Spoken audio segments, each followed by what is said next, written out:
نحمده ونصلي على رسوله الكريم أما بعد فأعوذ بالله من الشيطان الرجيم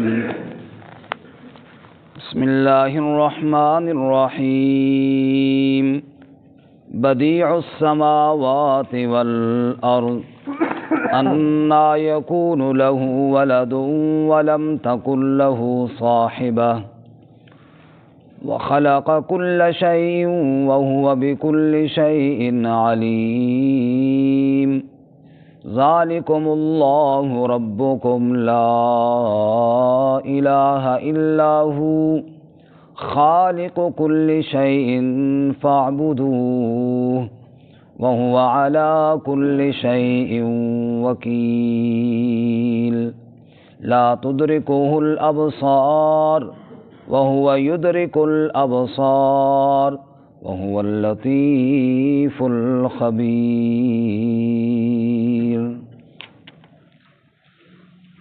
بدیع السماوات والارض ابتداءً پیدا کرنے والا ہے آسمانوں اور زمین کا.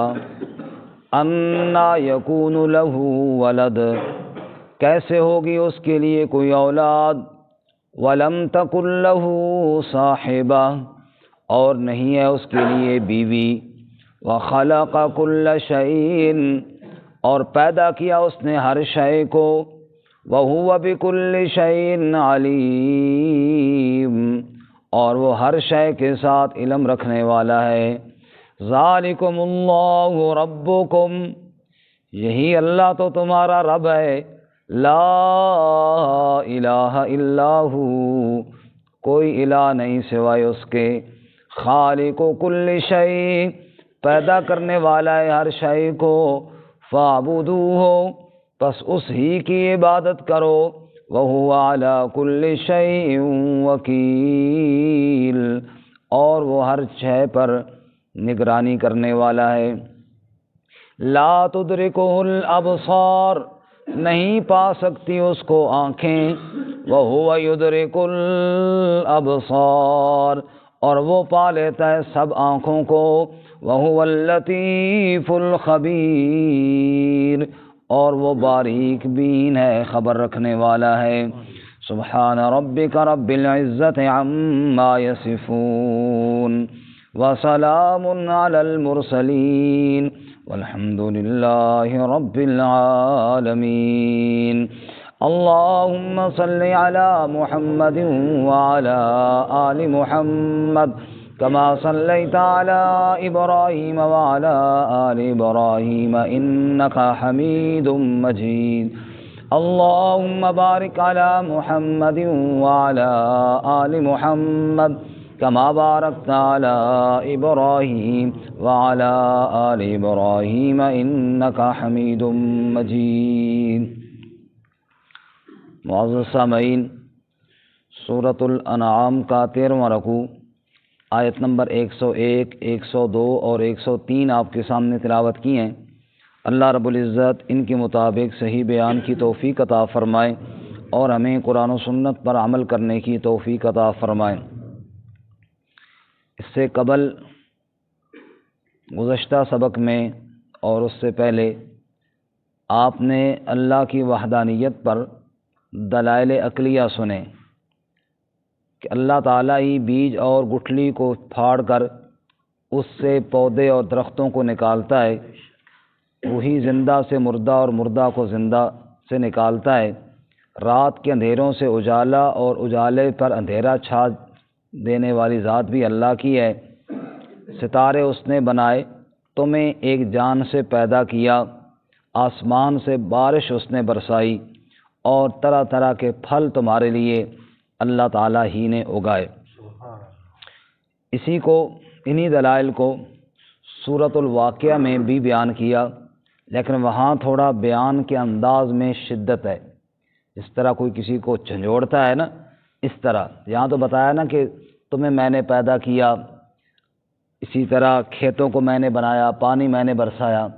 لیکن سورۃ الواقعہ میں انہی دلائل کو ذرا جھنجھوڑ کر بیان کیا. وہاں فرمایا افرأیتم ما تمنون اانتم تخلقونہ ام نحن الخالقون، یہ جو نطفہ تم ٹپکاتے ہو جس سے بچہ بنتا ہے، بتاؤ اانتم تخلقونہ، کیا تم پیدا کرتے ہو، تم خالق ہو، ام نحن الخالقون، یا ہم خالق ہیں۔ اسی طرح آگے اللہ تعالیٰ چل کے فرماتے ہیں افرأیتم ما تحرسون، اس دن میں نے یہ آیت پڑھی 2-3 دن پہلے ہی، تو تحرسون کی جگہ پہ میرے منہ سے نکلا تزرعون۔ تو ہمارے ایک ساتھی ہیں جو ہمارا درس موبائل پہ سنتے ہیں، انہوں نے مجھے فون کر کے بتایا کہ یہ لفظ آپ کے منہ سے غلط نکلا ہے، تزرعون نہیں تحرسون ہے، اللہ ان کو جزائے خیر عطا فرمائے۔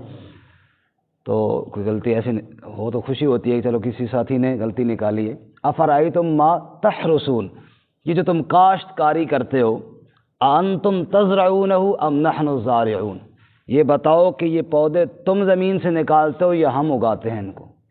وہاں پہ اللہ تعالیٰ کے جھنجھوڑ رہے ہیں۔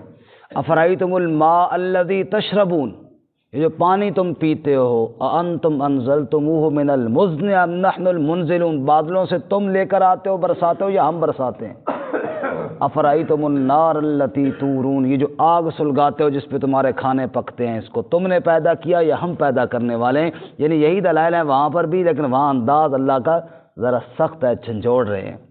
اور یہاں پہ اللہ تعالیٰ نے یوں بیان کیے یہ سارے کام میں کرنے والا ہوں، اور بیان کرنے کے بعد آگے شکوہ کیا انسان پر کہ وَجَعَلُوا لِلَّهِ شُرَكَاءَ الْجِنِّ، لوگوں نے اللہ کا شریک بنایا جنوں کو، حالانکہ جن بھی اللہ کی مخلوق ہیں جیسے تم اللہ کی مخلوق ہو۔ اللہ اولاد سے بھی پاک ہے اور اللہ شریکوں سے بھی پاک ہے، سبحانہ و تعالی عما یصفون۔ آج کے سبق میں رب نے اپنا تعارف کروایا کہ شریکوں سے تو میں پاک ہوں، اولاد سے تو میں پاک ہوں، میں ہوں کون، میرا تعارف آؤ تو میں کرواؤں۔ بدیع السماوات والارض، بدیع کہتے ہیں بغیر نقشے کے کسی چیز کو ابتداءً بنانا۔ آج کوئی مستری مکان بناتا ہے نا، اس نے پہلے مکان بنے ہوئے دیکھے ہوئی ہیں، جناب یوں اس طرح اعراب ڈالتے ہیں، اس طرح دیوار کھڑی کرتے ہیں، یوں اینٹیں برابر کر کے لگاتے ہیں، اور پھر جناب اس طرح لنٹر ڈالتے ہیں۔ لیکن جس آدمی نے لنٹر ڈالا ہوا نہ دیکھا ہو، اینٹوں کو کبھی دیکھا نہ ہو، اس کے لیے بنانا کتنا مشکل ہوگا۔ اللہ فرماتے ہیں زمین کوئی نہیں تھی، آسمان کوئی نہیں تھا، ستارے کوئی نہیں تھے، چاند کوئی نہیں تھا، کچھ بھی نہیں تھا، سب کچھ بنانے والے کو بدیع کہتے ہیں۔ بدیع، بدیع السماوات والارض، بغیر نقشوں کے، بغیر نمونے کے، بغیر کسی مٹیریل کے۔ دیکھو جی، بغیر مٹی کے زمین کو بنایا، بغیر کسی روشنی کے چاند سورج کو اللہ نے روشنی عطا فرمائی۔ بدیع السماوات والارض، بغیر نمونے کے ابتداءً آسمانوں کو بنانے والا اور زمین کو بنانے والا، اتنی قدرتوں والا جو ہو اس کو تمہارا رب کہتے ہیں، وہ تمہارا اللہ ہے۔ باقی تم کہتے ہو کہ اللہ کی اولاد ہے، انا یکون لہ ولد، اور کوئی عقل نو ہاتھ مارو، اللہ کی اولاد کیسے ہوگی؟ ولم تکن لہ صاحبہ، اس کی تو بیوی کوئی نہیں، اس کی تو بیوی کوئی نہیں۔ اولاد کے لیے پہلے بیوی کی ہونا تو ضروری ہے نا۔ جیسے ایک مرید کوئی پیر صاحب سے ہر روز دعا کرواتا، دعا کرو جی اللہ تعالیٰ پتر دے، وہ دعا کر دیتے۔ ایک دن پیر صاحب نے پوچھ لیا بیٹا شادی کو کتنا عرصہ ہوا؟ اس نے کہا پیر جی شادی تو ہوئی کوئی نہیں۔ کہو صدقے جاواں، پھر پترا سے روزانہ دعا کرانا، پہلے شادی تک کر، بغیر شادی کے اولاد کیسے ہو؟ اللہ فرماتے ہیں کچھ تو عقل کو ہاتھ مارو۔ یہ جتنے بھی فرقے اللہ کی اولاد بتاتے ہیں نا، چاہے وہ یہودی ہیں، چاہے وہ عیسائی ہیں، یا جو بھی فرقہ تھا، وہ اللہ کی اولاد کا تو قائل تھا، لیکن اللہ کی بیوی کا قائل کوئی نہیں تھا۔ جب بیوی کے قائل نہیں ہو، اولاد کے قائل کیسے ہو گئے ہو؟ کچھ عقل کو تو ہاتھ مارو۔ اللہ فرماتے ہیں انا یکون لہ ولد، اس کی اولاد ہوگی کیسے؟ ولم تکن لہ صاحبہ، جبکہ اس کی بیوی بھی کوئی نہیں ہے۔ اللہ کے بندے کیا تم نے نظریہ بنا رکھا ہے؟ وخلق کل شیء، اس کی اولاد کوئی نہیں، وہ ہر چیز کا خالق ہے۔ وہ ہر چیز کا کیا ہے؟ بولو، خالق ہے۔ میری جو اولاد ہے میں اس کا خالق نہیں ہوں، میں اپنی اولاد کا خالق نہیں ہوں، اللہ پوری کائنات کا خالق ہے۔ انبیاء بھی، اولیاء بھی، اتقیاء بھی، بڑے بڑے بادشاہ بھی، عام انسان بھی، سب کا خالق کون ہے؟ اللہ۔ وخلق کل شیء، ہر چیز کا خالق اللہ تعالیٰ ہے۔ جو خالق ہو ہے تو اس کو اولاد کی کیا ضرورت ہے؟ وَهُوَ بِكُلِّ شَيْءٍ عَلِيمٌ، جیسے وہ اتنی قدرت والا ہے نا ایسے ہی وہ اتنے علم والا بھی ہے۔ وَهُوَ بِكُلِّ شَيْءٍ عَلِيمٌ، ہر چیز کے ساتھ علم رکھنے والا بھی ہے۔ اور سورہ لقمان میں حضرت لقمان اپنے بیٹے سے کہتے ہیں اللہ کے علم کے بارے میں، یا بنیا انہا ان تک مثقال حبۃ من خردل، اے بچے اگر کوئی چھوٹی سی چیز ہو، رائی کے دانے کے برابر ہو، سرسوں کے دانے کے برابر چھوٹی سی چیز ہو، فتکن فی صخرۃ، کسی پتھر کی چٹان کے اندر ہو، او فی السماوات، آسمانوں میں سے کسی آسمان کے کسی کونے میں پڑی ہوئی ہو، او فی الارض، زمینوں میں سے زمین کے کسی حصے کے اندر چھپی ہوئی ہو۔ اب ہے چیز چھوٹی سی، رائی اور سرسوں کے دانے کے برابر ہے، اور ساتوں آسمان ہیں، ساتوں زمینیں ہیں، پتھر کی چٹان کے اندر ہے، ساری کائنات کی نگاہوں سے تو چھپ سکتی ہے لیکن میرے رب کی نگاہ سے نہیں چھپ سکتی۔ سبحان اللہ۔ وَهُوَ بِكُلِّ شَيْءٍ عَلِيمٌ، وہ ہر چیز کو جاننے والا ہے۔ اور حدیث مبارکہ میں اس کی مثال یوں دی گئی ہے، کالے رنگ کا پہاڑ ہو، سیاہ کالی رات ہو، اور اس کے اوپر کالے رنگ کی چیونٹی چل رہی ہو، تو میرا رب اس چیونٹی کے چلنے کو بھی جانتا ہے، اس کی ضرورتوں کو بھی جانتا ہے۔ وَهُوَ بِكُلِّ شَيْءٍ عَلِيمٌ، ہر چیز کے ساتھ علم رکھنے والا کون ہے؟ جو اتنی قدرت والا ہے، جو اتنے علم والا ہے۔ ذَلِكُمُ اللَّهُ رَبُّكُمْ، یہی اللہ تو تمہارا پروردگار ہے۔ ذَلِكُمُ اللَّهُ رَبُّكُمْ، سبحان اللہ، سب کہو سبحان اللہ۔ ذَلِكُمُ اللَّهُ رَبُّكُمْ، ذَلِكُمُ اللَّهُ رَبُّكُمْ، یہی اللہ تو تمہارا پیدا کرنے والا، تمہارا پالنے والا، لا الہ الا ہو، اس کے علاوہ کوئی الہ نہیں ہے، تیری عبادت کے لائق نہیں ہے، تیرے سجدے کے لائق نہیں، تیری پکار کے لائق نہیں، تیری نظر و نیاز کے لائق نہیں، لا الہ الا ہو۔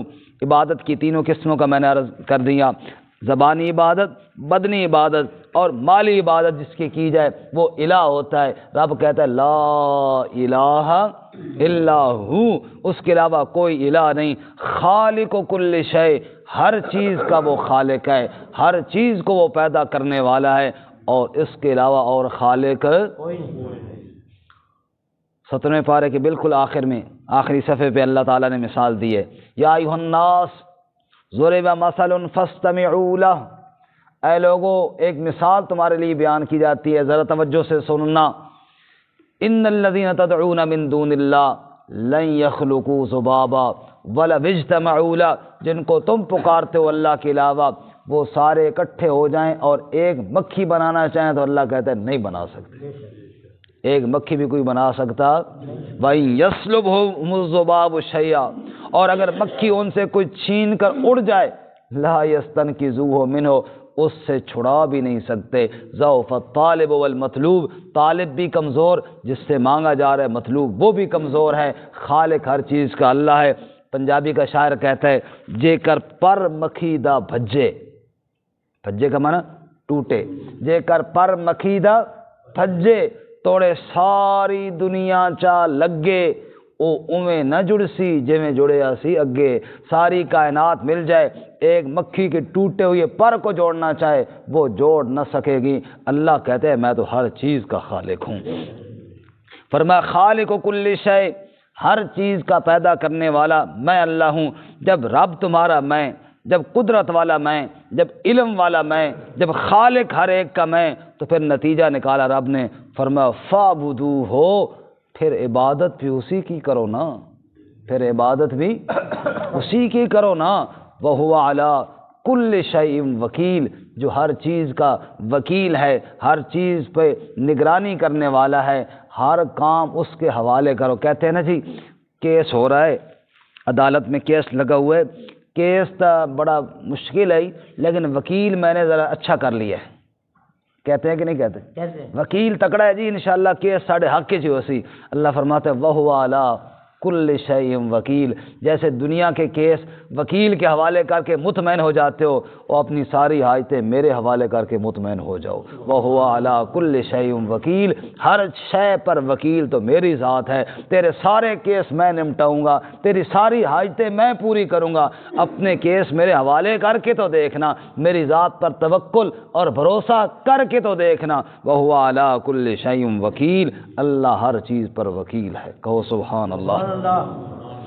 لا تدرکہ الابصار، لا تدرکہ الابصار، یا اللہ تو ہے کہاں تاکہ میں تجھے دیکھوں؟ فرمایا لا تدرکہ الابصار، یہ آنکھیں اس رب کا ادراک کر ہی نہیں سکتی، یہ آنکھیں محدود چیز کو دیکھتی ہیں، اور وہ تو لامحدود ہے، تیری نگاہوں میں آنے والی ذات نہیں ہے۔ آپ 5 کلو والا شاپر لیں اور اس کے اندر 20 کلو ڈالنا چاہیں تو آئے گا؟ نہیں آئے گا۔ لا تدرکہ الابصار، اس کو آنکھیں نہیں دیکھ سکتی۔ حضرت موسیٰ علیہ السلام نے درخواست کی نا 9ویں پارے میں، جب رب سے ہم کلام ہوئے، رب کا کلام سنا، شوق چڑھا کہ رب کو دیکھ بھی دوں، تو کہنے لگے رب ارنی انظر الیک، اے اللہ میں چاہتا ہوں کہ میں ساتھ تجھے دیکھ بھی لوں۔ قال لن ترانی، موسیٰ مجھے نہیں دیکھ سکتے، نہیں یا اللہ میں دیکھنا چاہتا ہوں۔ کہ لن ترانی ولکن انظر الی الجبل فإن استقر مکانہ فسوف ترانی، اچھا آپ پہاڑ کی جانب دیکھیں، اگر پہاڑ اپنی جگہ پہ ٹھہر گیا تو پھر آپ بھی مجھے دیکھ لیں گے۔ فلما تجلی ربہ للجبل جعلہ دکا وخر موسیٰ صاعقا، جب تیرے رب نے تجلی ڈالی نا پہاڑ پر، جعلہ دکا، وہ ریزہ ریزہ ہوا، وخر موسیٰ صاعقا، اور موسیٰ علیہ السلام بے ہوش ہو کر گر گئے۔ فلما افاق قال سبحانک تبت الیک وانا اول المسلمین، جب ہوش آیا تو کہا سبحانک، تو شریکوں سے پاک ہے، تبت الیک، میں تیری طرف رجوع کرتا ہوں، اور میں سب سے پہلے تیرے اوپر ایمان لانے والا فرما بردار ہوں۔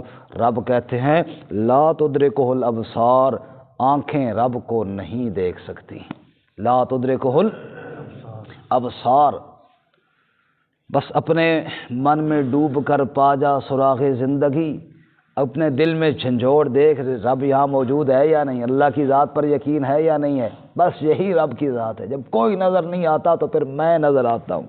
ایک شاعر نے کہا تو دل میں تو آتا ہے سمجھ میں نہیں آتا، دل میں تو آتا ہے سمجھ میں نہیں آتا، میں سمجھ گیا یہی تیری پہچان ہے، میں سمجھ گیا یہی تیری پہچان ہے۔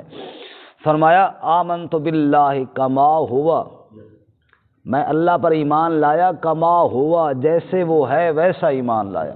مت اپنے دماغ میں صورتیں بناؤ، مت اپنے دماغ میں سوچو لا تدرکہ الابصار، تیرا دماغ، تیری بصارت اور بصیرت چھوٹی ہے، رب کی ذات اس سے بہت بلند ہے۔ لا تدرکہ الابصار۔ اچھا قیامت والے دن جنت میں تو رب کا دیدار ہوگا نا، قرآن میں ہے وجوہ یومئذ ناظرہ الی ربہا ناظرہ، کہ کئی چہرے تر و تازہ ہوں گے کیونکہ رب کی طرف دیکھ رہے ہوں گے، اللہ ہمیں دیدار نصیب فرمائے۔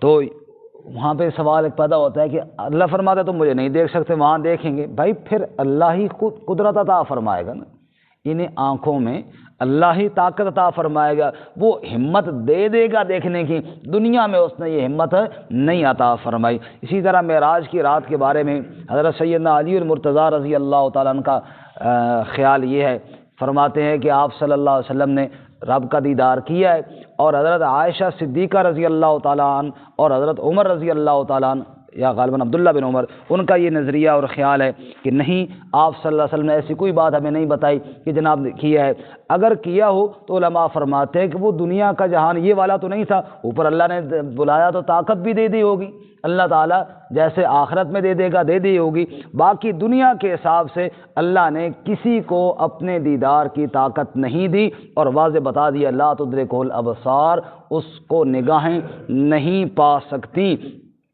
وَهُوَ يُدْرِكُ الْأَبْصَارَ، اور کوئی نگاہ اس سے چھپ بھی نہیں سکتی، وہ ہر نگاہ کو جانتا ہے۔ میری آنکھ نے کیا دیکھا ہے اس کو پتہ ہے، میری آنکھ نے کیا دیکھا ہے اس کو پتہ ہے، دنیا والوں کو شاید نہ پتہ ہو، کہ میں کیا دیکھتا ہوں، لیکن رب کو پتہ ہے وَهُوَ يُدْرِكُ الْأَبْصَارَ، وہ ہر آنکھ کو پا لیتا ہے۔ اچھا جی، اس آیت میں دو باتیں ہو جی، آیت کی طرف دیکھیے جی۔ پہلی بات لا تدرک الابصار، کہ اللہ کو کوئی آنکھ کیوں نہیں دیکھ سکتی؟ آخری لفظ دیکھو وَهُوَ اللطیف، اس لیے نہیں دیکھ سکتی کہ وہ بہت لطیف چیز ہے، وہ بہت لطیف۔ جیسا عائشہ رضی اللہ تعالیٰ فرماتے ہیں کیسے کوئی دیکھے وہ تو نور ہے، کیسے کوئی دیکھے وہ تو نور ہے، اور نور کو کوئی کیسے دیکھے؟ تو فرمایا کہ لا تدرک الابصار وَهُوَ اللطیف، لطیف لگ گیا اس کے ساتھ۔ آگے وَهُوَ يُدْرِكُ الْأَبْصَارَ، وہ ہر آنکھ کو دیکھتا ہے، کیوں؟ الخبیر، اس لیے کہ وہ خبر جو رکھنے والا ہے، اس لیے وہ کیا ہے؟ خبیر ہے، خبر رکھنے والا ہے۔ تو لطیف لگ گیا آیت کے پہلے حصے کے ساتھ، خبیر لگ گیا آیت کے دوسرے حصے کے ساتھ۔ پہلے حصے میں فرمایا اس کو کوئی نہیں دیکھ سکتا کیونکہ وہ لطیف ہے، دوسرے حصے میں فرمایا اس سے کوئی نہیں چھپ سکتا کیونکہ وہ خبیر ہے، وہ لطیف بھی ہے، وہ خبیر بھی ہے، وہ ہر ایک کے حالات سے باخبر بھی ہے، وہ علیم بھی ہے، وہ قدیر بھی ہے۔ اس لیے فرمایا یہ تمہارا رب کا تعارف ہے، لہذا تمہارا معبود بھی صرف کون ہے؟ اللہ تعالیٰ میں عمل کی توفیق عطا فرمائے۔ ترجمہ دوبارہ سن لیں جی۔ بدیع السماوات والارض، پیدا کرنے والا ہے نقشوں کے بغیر آسمان و زمین کو۔ انا یکون لہ ولد، کیسے ہوگی اس کے لیے اولاد؟ ولم تکن لہ صاحبہ، اس کی تو بیوی نہیں ہے۔ وخلق کل شیء، اور پیدا کیا اس نے ہر شے کو۔ وہو بکل شیء علیم، اور وہ ہر شے کے ساتھ علم رکھنے والا ہے۔ ذالکم اللہ ربکم، یہی اللہ تو تمہارا رب ہے۔ لا الہ الا ہو، کوئی الہ نہیں مگر وہی۔ خالق کل شیء، پیدا کرنے والا ہے ہر شے کو۔ فاعبدوہ، پس اس ہی کی عبادت کرو۔ وہو علی کل شیء وکیل، اور وہ ہر چیز پر نگران ہے، کارساز ہے۔ لا تدرکہ الابصار، نہیں پاتی اس کو آنکھیں۔ وَهُوَ يُدْرِكُ الْأَبْصَارَ، اور وہ پا لیتا ہے سب آنکھوں کو۔ وَهُوَ اللطیف الخبیر، اور وہ باریک بین ہے، خبر رکھنے والا ہے۔